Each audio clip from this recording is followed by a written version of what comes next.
Bonjour, dans cette vidéo on va s'intéresser à la deuxième série d'exercices sur le théorème de Thalès.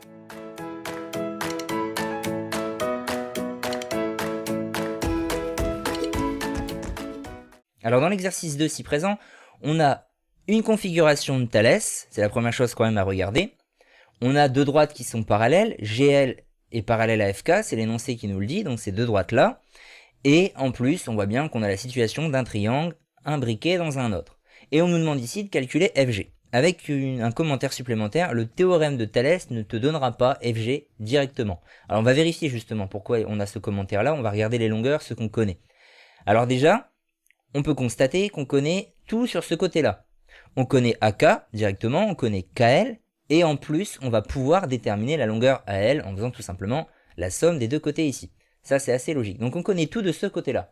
FK, on ignore sa longueur, GL, on ignore sa longueur. Donc là, on va rien pouvoir faire. Et enfin, de ce côté-là, donc on connaît la grande longueur, celle du grand côté plutôt, AG donc, et on ne connaît pas FG, c'est ce qu'on cherche, ni AF. On peut tout de suite savoir quand même que FG, ce n'est pas effectivement une longueur qu'on va pouvoir directement calculer grâce au théorème de Thalès. Celui-ci, il fait le lien entre les côtés du petit triangle AFK donc et le grand triangle AGL. FG c'est pas un côté ni du petit ni du grand. Seulement, de manière évidente, on va pouvoir trouver FG si on arrive à déterminer la longueur de AF. Et on sait très bien que c'est ce qu'on va pouvoir déterminer grâce au théorème de Thalès. Donc d'abord, on va justifier avec les conditions d'application du théorème de Thalès. Donc je rappelle la première phrase, elle consiste à dire que deux droites sont séquentes. Et avec cette première phrase, on va pouvoir citer les 5 points. C'est pour ça qu'elle est très importante. On va dire donc que GF, cette droite-là, elle est séquente avec la droite KL ou LK.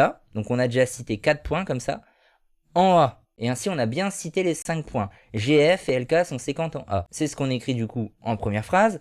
Ensuite, on va dire que FK et GL sont parallèles, il faut le citer, même si c'est dans l'énoncé, c'est une condition supplémentaire d'application du théorème de Thalès, sinon on ne peut pas le faire. Donc on a cité les deux choses. Et enfin, on n'a plus qu'à dire, d'après le théorème de Thalès, on a. Ça, c'est citer le théorème qu'on utilise, il faut également toujours le faire. Bon, et c'est parti, on va écrire les rapports. Donc, je rappelle le petit côté sur le grand côté, on peut commencer de ce côté-là. AF sur AG. Je vous ai déjà dit dans une autre vidéo qu'on pouvait faire le grand sur le petit, mais il faut le faire tout le long. On fait quand même plus souvent le petit sur le grand, donc AF sur AG. On va revoir ici la répétition de la lettre A sur les deux premiers rapports. Donc AF sur AG, ensuite on va de ce côté-là. AK sur le grand côté AL, et enfin, bon, FK, où on ne connaît rien sur GL, il ne va pas forcément nous intéresser ce rapport-là. On remplace justement par ce qu'on connaît. AF, on ne le connaît pas, on va le chercher. AG, on connaît, c'est 7,8. AK, c'est 4,2. Et AL, on fait attention, c'est surtout pas 3,8, c'est la somme des deux. Alors on peut faire un petit calcul à part pour le justifier, mais voilà, c'est comme c'est assez facile, on n'est pas obligé, on peut mettre directement que ça fait 8, la somme de 4,2 plus 3,8. Donc on a ce rapport-là, et le dernier, bon, on ne connaît rien, on va le réécrire pour le principe, on va pas l'utiliser. On voit ici qu'on a tout ce qu'il faut pour faire un produit en croix et calculer AF, c'est ce qu'on fait. On va donc avoir AF qui va être égal, donc on multiplie les longueurs dans la diagonale, 7,8 fois 4,2, et on divise par la troisième valeur. On saisit ça à la calculatrice, et elle nous affiche 4,095. C'est un résultat exact, on va pas chercher à l'arrondir justement, on va laisser ça. Donc on vient de trouver AF, on n'a plus qu'à déterminer FG justement. Je vous l'ai dit tout à l'heure, ça va être la grande longueur AG moins celle qu'on vient de déterminer, moins AF, donc c'est-à-dire 7,8 moins 4,095. Là encore, on saisit ça directement à la calculatrice et elle nous affiche 3,705. On fait la phrase de conclusion, FG mesure 3,705 cm. Voilà pour la phrase, donc je vous redis, très souvent on a des situations dans lesquelles il faut penser à ajouter les deux longueurs, mais ça c'est pas très difficile, surtout quand on l'a déjà vu du coup ici. C'est un classique d'aller ajouter les deux pour connaître la grande, et puis l'autre situation c'est souvent d'aller déterminer un côté manquant grâce à Thalès, et avec tout simplement une addition-soustraction, déterminer la longueur qu'on peut nous demander, qu'on n'a pas trouvé directement grâce à Thalès, mais presque. On passe ensuite au troisième exercice, donc on a cette situation de Thalès encore une fois, UG qui est parallèle à OL, et 4 longueurs qui nous sont données. On va vouloir calculer, on le voit, PU et PL. Évidemment, avant de commencer, il va falloir tout de suite aller placer les longueurs qui sont dans le texte sur la figure. C'est comme ça qu'il faut faire pour raisonner, sinon on ne peut pas y arriver. Donc OL mesure 3 cm, c'est ce côté-là. On va se passer de mettre les unités exceptionnellement, la figure étant assez chargée sinon. On va avoir OP qui mesure 3,2. Ensuite UG, donc UG qui mesure 12 cm. Et enfin PG, donc la grande longueur. Alors cette fois-ci par contre il faut aller dessiner une flèche. Normalement on le fait à la règle bien évidemment. 15 cm. Voilà ce qu'on connaît. On cherche PU et PL. Alors on va pas réfléchir. On sait qu'il faut faire Thalès. PU c'est cette grande longueur là. On va pouvoir la calculer directement puisqu'on connaît PO. Ça devrait pas poser de soucis. Et PL sur le même principe sauf que c'est à l'envers. On va chercher la longueur du petit côté alors qu'on connaît le grand. Et on voit ici on connaît tout ce qu'il faut.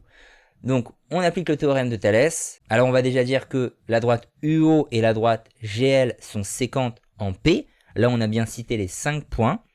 Ensuite on rappelle que OL et UG sont parallèles. Et donc on n'a plus qu'à dire, d'après le théorème de Thalès, on a.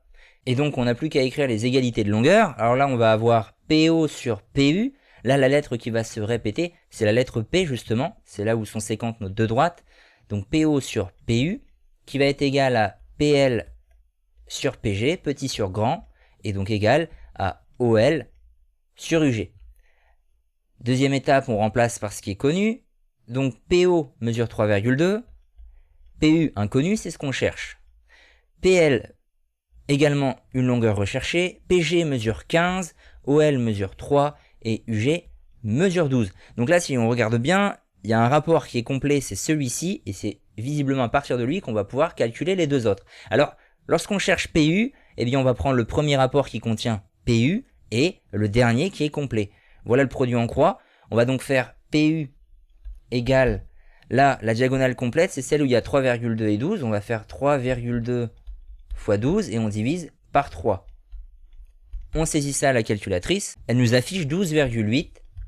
On a déjà trouvé PU. On va enchaîner directement avec PL, également avec un simple produit en croix, mais cette fois-ci donc en connectant le deuxième rapport avec le troisième. Le produit en croix va donc être 15 fois 3 divisé par la troisième longueur, divisé par 12. On saisit ça également à la calculatrice, et elle nous donne 3,75. On a terminé, on fait nos deux phrases de conclusion. Voilà, PU mesure 12,8 cm et PL mesure 3,75 cm. On a terminé.